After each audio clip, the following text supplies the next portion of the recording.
All Systems Red, book number 1 in the Murderbot Diaries. I don't know what made me read this one. Sometimes you can't explain it. But it's just a short little novella, and if you have not read it, I'll tell you a little bit about what it's about. It is about a survey team. They've gone to a planet to check out the natural resources on this planet, and they have with them a security unit that they do not know has turned off its governor. So it basically has free will, but when they give it orders or they say certain things or ask it to do things, it immediately responds with the correct thing it's supposed to do according to protocols. So it pretends like it's obeying their every order or it's doing exactly what they want, but it's not. Anywho, this security unit is going along with the survey team to survey this planet.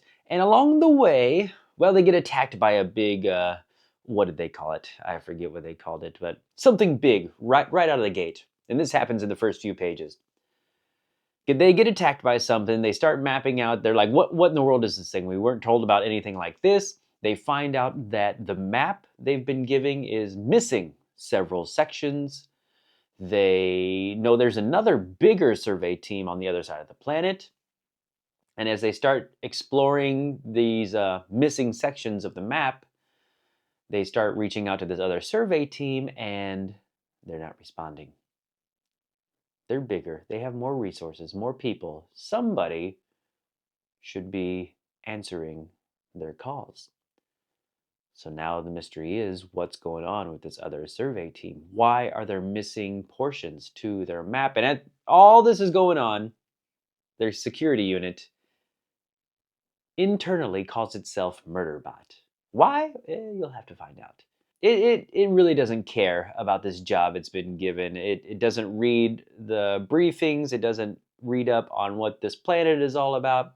This Murderbot just wants to be left alone and watch its TV shows.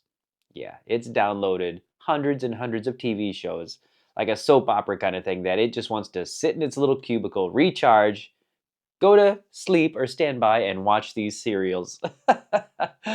Yeah. So, yeah, it's kind of hard to review this kind of thing because it's very short. It only took me a couple hours to read. And it's basically for the humans finding out what's going on this planet. And also, it's about their relationship, or probably more importantly, it's about the Murderbot's relationship with these humans, because this is told from the viewpoint of the Murderbot. It's a first person kind of thing. So we're in with its every thought. Yeah, we're just riding inside its brain. And we find out, because the way these things are made, it's part organic material and non-organic, and this thing has feelings. It will, if somebody like reaches for it or says something it doesn't like, it'll say, I flinched. It's shy, or really it's an introvert. It doesn't like people seeing its face. It keeps its like armor on and its visor closed so they can't see its face. If they do want to see its face, it kind of looks out the window, and so it can't see people looking at it. So it's an interesting kind of character in the way that it's not fully human, but it exhibits a lot of human traits. And the last thing I will say about this, without spoiling the story or what's going on, is that these humans that it's with, it's the first time they've had this kind of what do you call these things? Cyborg android, where it's like part organic, part not organic. I can't remember. Cyborg android. It's the first time they're dealing with this kind of thing. So of course they have issues with like trusting it or knowing how to act around it. So the deeper thing beyond the story of figuring out what's going on this planet is the relationship. Not only for the Murderbot of like how it can fit in or does it want to fit in, but dealing with the humans being suspicious of it. Should it try to get them to trust it? Should it just be itself and not care? There's a lot of that going on too. So I know there's other books in this series, and I'm not sure if I'm going to follow up on this. Maybe someday if I'm bored or I just want something quick. to jump back into. Because you know me, if you've been watching my videos, science fiction's pretty hit and miss for me. So while I find some of this interesting, it's not like it like grabs me, uh, really wanting more. So I don't know. I'm gonna let you decide. Go watch some other reviews, see how they talk about it. If you're a big science fiction fan, you'll probably really like it. If you're kind of wishy-washy like me, then I don't know what to tell you. It was okay. Not great, not terrible. It was just like, okay, it happened. I read it. Meh. So that's all I have to say about it. Spoilers, there's not much to spoil, but we're going to go into spoilers. So if you want to read it, stop here. Please like and subscribe to the channel. Check back later about what we're going to talk about here. Like I said, it's not much because, spoilers, at the end, well, the end, it just kind of happens so abruptly, right? It jumps off the cliff or the edge of that hill with, I forget who it grabs, and then goes offline, comes up, sees some people walking around, then goes offline again, and it wakes up and it's totally off the planet. And then, we get the thing where it says, "Yeah, we want you to come back with us again."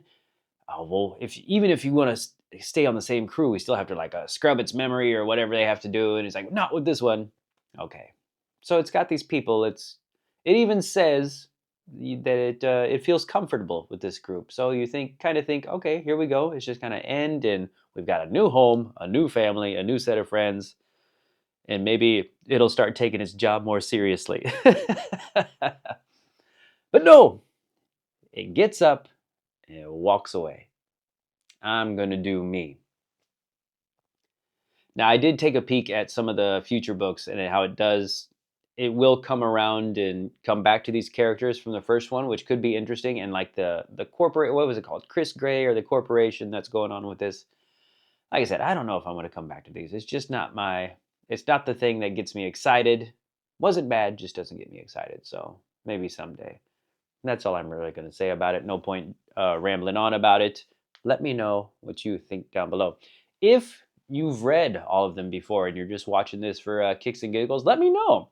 Does it get better? Does it get more interesting? I figured the first book, it's more like an introductory kind of thing, so maybe it's not the most interesting out of the whole series. So let me know if they get better.